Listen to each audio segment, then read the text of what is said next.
It's not about official matters of any sort. Someone actually wrote me an old-fashioned handwritten paper letter. Get with the times, doll. Who bothers doing something like that in these days and age anyway? Yet, as unlikely as the prospect of receiving one sounds, there is definitely a letter lying on my desk. The classes for the day are over. Still feeling pretty full from the big lunch that I had unexpectedly eaten at the cafeteria. I returned to my dorm, planning on finishing my homework and probably skipping dinner, or at least just eating light. I feel like I need to eat less than I used to. Maybe I don't use that much energy now that I don't do much beyond reading. However, the letter on my desk has naturally caught my interest. It's the first piece of mail I've received here at Yamaku.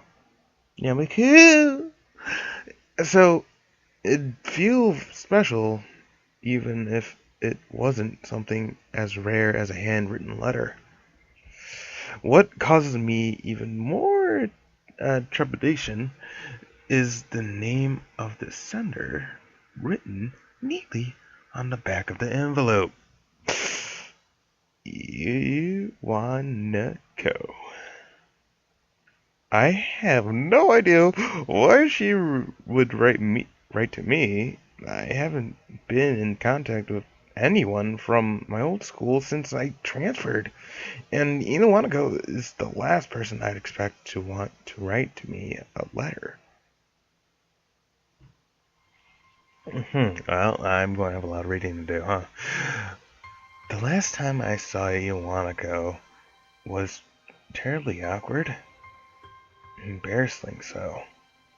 She came to my hospital room peeling me an apple out of courtesy, and then we practically sat in silence for half an hour. She said goodbye and didn't look me in the eye. When she closed the door, it might have been a natural end to the series of visits that were probably pretty painful for the both of us. Every time she visited me in the hospital, I wanted to talk to her, but something stopped me every time. Every time that I didn't speak made the next time even harder. Monica always had this aura of fragility around her, as if she'd shatter into pieces at the slightest disturbance. Initially, I think it might have been that delicacy that attached me to her. But after what happened back then, it felt as if she really had shattered. She looked so sad that I didn't want to say anything that might upset her, and I never could figure out the right words to say.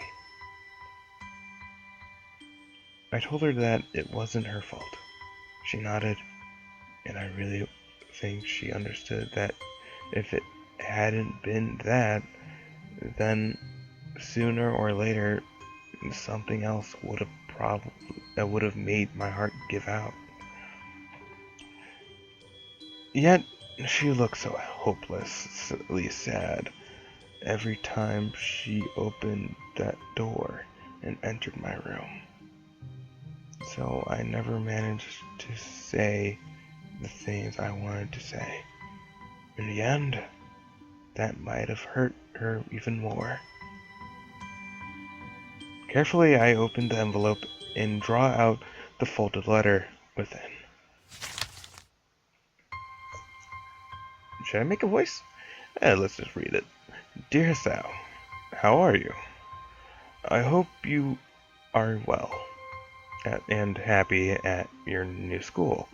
Everyone here misses you. Almost all your second year class got put together in 3-1 and for the final year.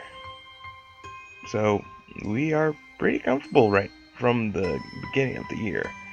I'm sure you would have been assigned to this class as well. The mood among the third years seems to be very anxious about the final exams. Even though they are so far away, the teachers are badgering us about it all the time. Even Mr. Tachibana, who is, by the way, our homeroom teacher this year. Would you believe it? I was sure that he'd retire after our second year. But here he is, nagging everyone about studying for exams. I think things like that are the main reason why the mood among the third years are so nervous. I must admit that I'm somehow losing confidence in myself as well. Even though I've always fared reasonably well in exams.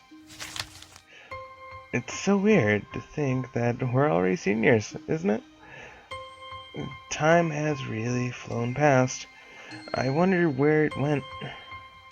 The new first year seemed so young and somehow really innocent. I keep wondering if I wasn't like them in my first year. I've been feeling nostalgic like this for the whole first trimester. There are other things I want to say. I'm writing to you because I felt that there are things I should have said after the incident, because back in winter. I really regret that I wasn't able to say them in person, and I have no excuse for it.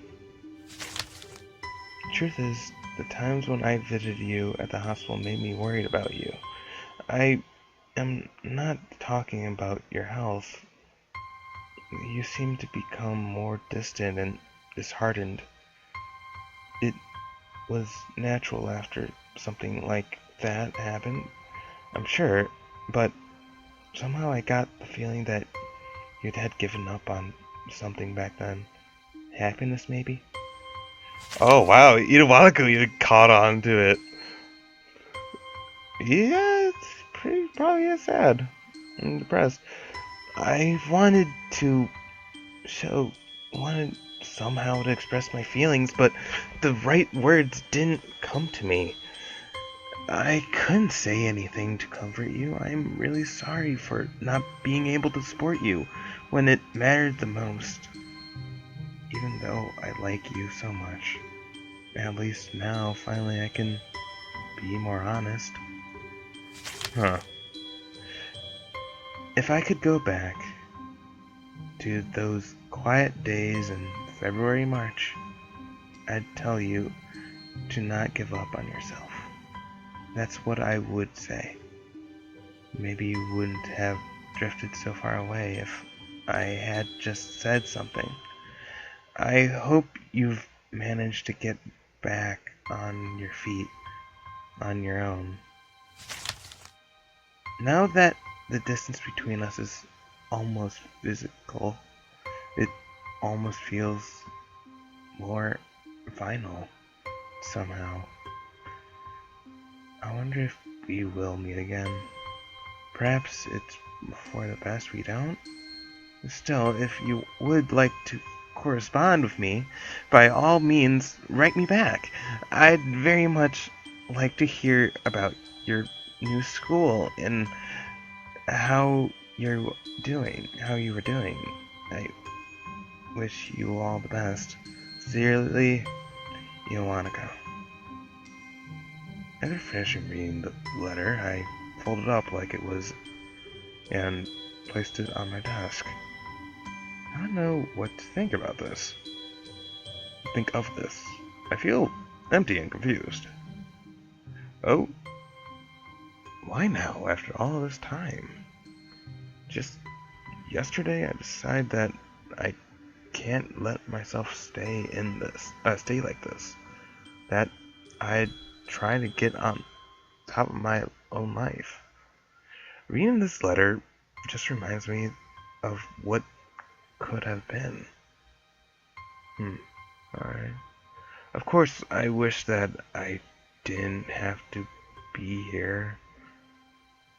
I'd want to be in the same class with Ioanako again. Maybe we would talk every day now and go on dates. My life didn't go like that. I didn't really need to be reminded of this. Ioanako needed to write this letter for her own sake, and I'm glad for her that she could. But it would have been better if I hadn't read it. Of course, she was right. I thought the same thing yesterday. I had fallen into a pit of depression and now have to try to climb out. I rip out a page from my notebook and after a moment of thinking how to frame my words, write a short reply to Ioanaka. I find it difficult to be really honest to her, but at least I try to appear somewhat convincing. I don't write her about Yamaku at all.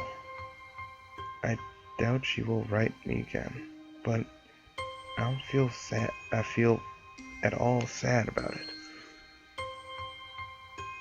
I fold my own letter to her and as I have no envelope, set it next to Ioanaka's. I'll mail it to her later. Then I lie back on my bed. Look at the monotone gray ceiling. A bird sings outside my window and suddenly a gust of wind flutters my curtains and summer afternoon feels still. As if time had stopped for a brief moment. I think about all the things I've lost and will never regain. Oh, that went really differently from the one in Suzune's. He was pretty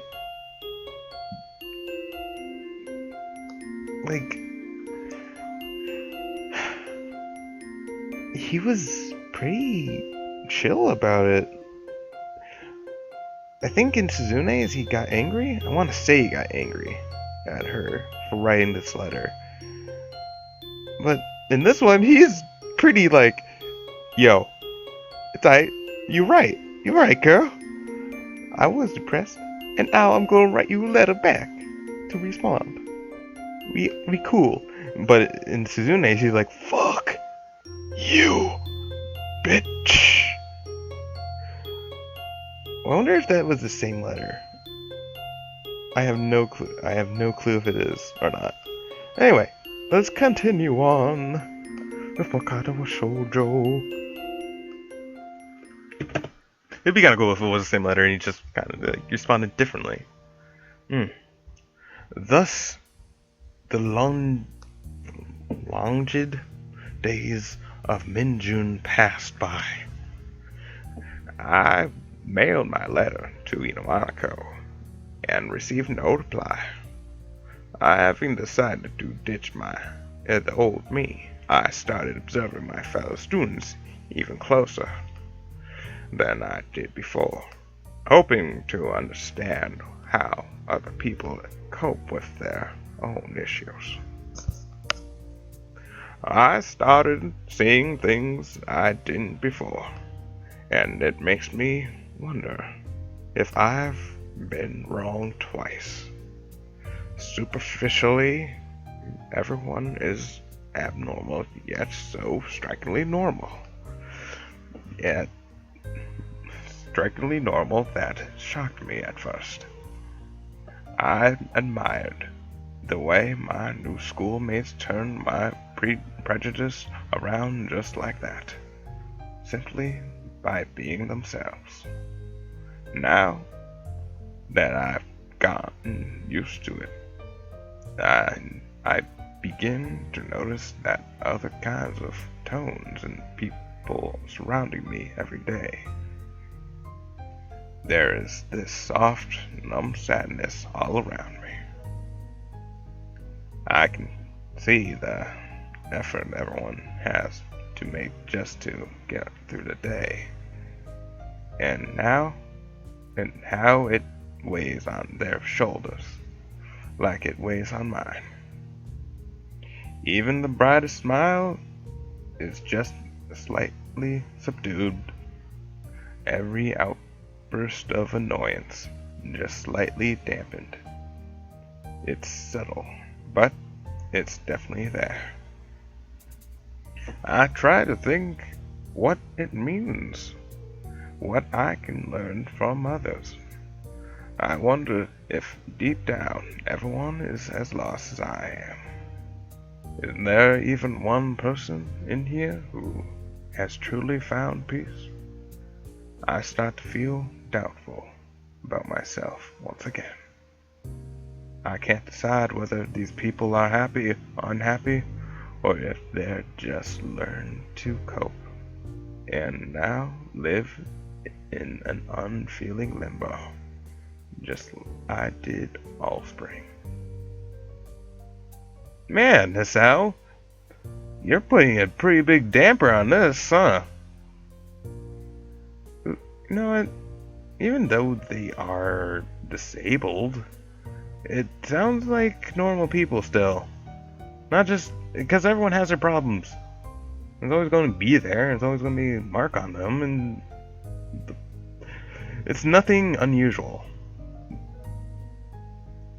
But you're kind of focusing on it, making it seem like people's joys are just kind of there to cover up the problems they have currently. And that's not necessarily true. It could be that, sure, they do have this situation, and sure, their routines are different because they're disabilities, but they are just still normal people with problems. Problems are part of normal life, and they do indeed cope, but not unfeelingly.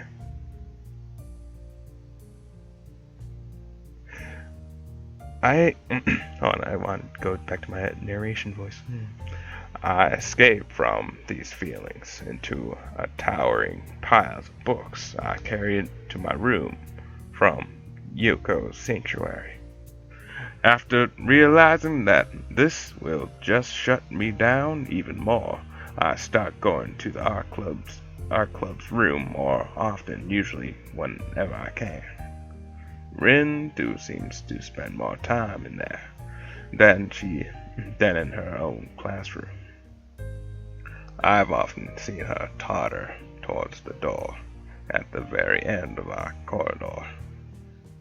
That wooden door, and the room behind it, smelling of paint and paper, seemed to mean more to her than the rest of the world combined. She says she has a special permission to use the room, which I don't doubt at all. I don't think Nomiya would deny Rin anything. He seems to dote on her like an uncle upon a favorite niece. The object of his affection, however, has no favorites. She says she appreciates the teacher for going the extra mile for her sake, but even when she says that, her expression is the same as always. It's as if she